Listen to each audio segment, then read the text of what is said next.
Hello guys, welcome back to मेरे YouTube channel computer पूर। कैसे हैं आप सभी? उम्मीद है सभी बहुत ही अच्छे होंगे। आज का डाउट है, जो बच्चे काफी ज्यादा कमेंट कर रहे थे कि सर ओ लेवल का प्रोजेक्ट खुद से जमा करें या किसी कोचिंग से, क्या अंतर है दोनों में? तो देखो, दोनों ही बेस्ड हैं। आप किसी के थ्रू भी करा सकते हैं, आप किसी कोचिंग के थ्रू भी करा सकते हैं। अगर आपके पास क्वालिफिकेशन और आपके पास प्रोजेक्ट रेडी है तो आप खुद से भी कर लीजिए, कोई अंतर नहीं है। जो अंतर रहता है वो क्या है, मैं आपको बता दूं। वो अंतर रहता है सिर्फ फीस का। सिर्फ फीस का अंतर है, बाकी कोई नहीं।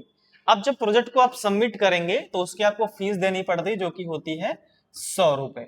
सिर्फ 100 रुपए इसकी फीस है। और आपके पास मैंडेटरी डॉक्यूमेंट अगर हैं तो आप सबमिट कर सकते हैं। आपके पास प्रोजेक्ट होना चाहिए, आपके पास प्रोफार्मा होना चाहिए, आपके पास पेमेंट रिसिप्ट होना चाहिए, आपके पास प्रोजेक्ट फॉर्म भी होना चाहिए। तो 4 मैंडेटरी डॉक्यूमेंट को नाइलेट को भेजना पड़ेगा, तब प्रोजेक्ट सबमिट करना होता है।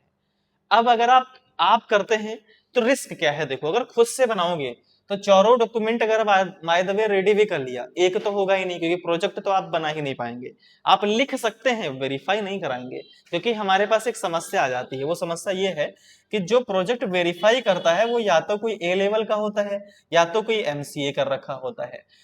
आप प्रोजेक्ट जो बनाएंगे 15-20 पेज में आपने टाइप किया, बढ़िया सा प्रोजेक्ट डेकोरेट करके बढ़िया बना लिया, लेकिन उस प्रोजेक्ट को वेरीफाई कराइए, गाइडेंस लीजिए कि हाँ, आपकी गाइडेंस में मैंने इसको बनाया है, साइन करिए। जैसे मान लो आपको प्रोजेक्ट सबमिट करना है तो आप हमारी गाइडेंस लीजिए, आप हमारे साइन कराइए, ये करना पड़ेगा। हमारे का मतलब है या तो किसी ए लेवल से या तो किसी एमसीए होल्डर से। इन दोनों में से किसी भी एक से आपको इनकी डिग्री लेना है, इनका सीवी लेना है, इनके साइन कराना है, तब प्रोजेक्ट आपका कंप्लीट माना जाएगा। तो ये समस्या होती है अगर आप खुद से जमा करते हैं। अब यहीं पे इंस्टीट्यूट से कराएंगे, कोचिंग से कराएंगे तो कोई दिक्कत ही नहीं है।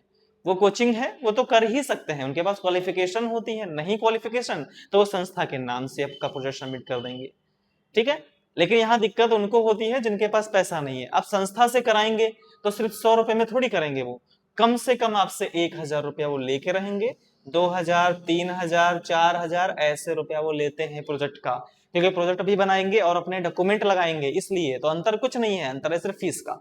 अगर खुद से करेंगे तो सिर्फ 100 रुपए, कोचिंग से कराएंगे तो 2-3,000, 4,000 रुपए भी देने पड़ सकते हैं। यही अंतर है बस। अब एक काम कर सकते हैं यहाँ पे, और वो काम ये है कि आप प्रोजेक्ट को अगर हमारे थ्रू सबमिट कराते हैं तो आपको क्या करना पड़ेगा। देखो, हमारा व्हाट्सअप नंबर है 8004047266।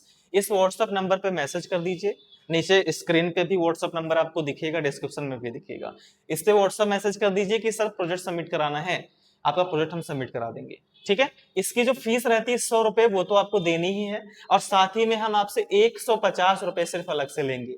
मतलब टोटल चार्ज जो रहेगा वो 250 रहेगा। 250 रुपए में आपका प्रोजेक्ट हम सबमिट करेंगे, क्योंकि लाखों बच्चों का अभी तक सबमिट कर रखा है। अगर आप कराना चाहते हैं तो आप भी कराइए, हमारा चार्ज ना कम होता है ना ज्यादा। सिर्फ 250 में अपना प्रोजेक्ट सबमिट कराइए, आपका प्रोजेक्ट सबमिट हो जाएगा। 15 से 20 दिन का समय लगेगा। आप साइट पे जाके अपनी प्रोफाइल पे प्रोजेक्ट सबमिट देख सकते हो। साथ ही में जिस दिन हम सबमिट करेंगे आपके पास ईमेल भी आ जाएगा और आप हमसे व्हाट्सएप पे कनेक्ट भी रह सकोगे, ठीक है। सारी सपोर्ट मिलेगी, कोई प्रकार की समस्या नहीं, कोई फ्रॉड नहीं है। आप ओपनली हमसे प्रोजेक्ट सबमिट करा सकते हैं, ठीक है। जिस दिन सबमिट हो करवाएंगे उसी दिन आपके पास ईमेल आ जाएगा कि your project has been submitted. और प्रोसेस होने के बाद 15-20 दिन में सबमिटेड भी दिख जाएगा वेबसाइट के ऊपर। तो ये सबसे आसान तरीका है। अगर आपके पास क्वालिफिकेशन नहीं है, ना ही कोई ए लेवल का बंदा है, ना ही एमसीए का, और ना ही इतना पैसा है कि कुछ किसी कोचिंग से करा पाए, तो आप सिर्फ 250 में हमारे थ्रू सबमिट कराइए, ठीक है। कोई डाउट हो मेरे व्हाट्सएप पे मैसेज करिए, कमेंट बॉक्स में मैसेज डालिए। मिलता हूँ अगली वीडियो में, तब तक के लिए जय हिंद दोस्तों, राधे राधे, सत श्री अकाल।